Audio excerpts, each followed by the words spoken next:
Hello everyone, কাল ছিল Sunday, তাই আমি আর মা ডিসাইড করলাম যে চলো আমরা দুজন মিলে নিউ মার্কেট ঘুরে আসি।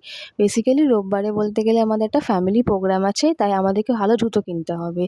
আর আমি কালকে যা ঘেমেছি অজস্র কি বলবো, কারণ কালকে ওয়েদারটা এত বিশ্রী ছিল, কখনো বৃষ্টি কখনো গরম।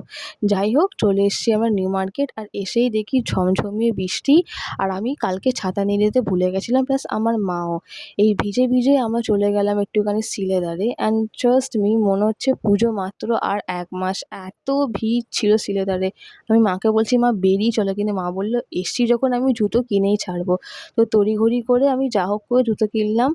তারপর জুতো কিনে চলে এলাম একটা পাপড়ি চাটের দোকানে পাপড়ি চাট কিনতে। আর এখানকার পাপড়ি চাট শুনেছি খুব ভালো খেতে। তো আমি এটা খেয়ে দেখলাম, বেশ ভালো খেতে ছিল পাপড়ি চাটটা। তারপর বাস ধরে চলে এলাম আমার বাড়ি, মানে হচ্ছে বউবাজার। তো বাড়ি চলে এসে ডিনার করে স্কিন পেপ করে নিচ্ছি আমি। এখানে আমি জনসন অয়েল ব্যবহার করছি, কারণ শুনেছি নাকি জনসন অয়েল ব্যবহার করলে নাকি স্কিনটা সফট অ্যান্ড মোলায়েম থাকে। তো আমিও ব্যবহার করছি এখন, ইদানীং অনেক দিন হচ্ছে। So that's it for today. ভালো লাগলে লাইক, কমেন্ট, শেয়ার করে দিও and subscribe to my channel. Tata.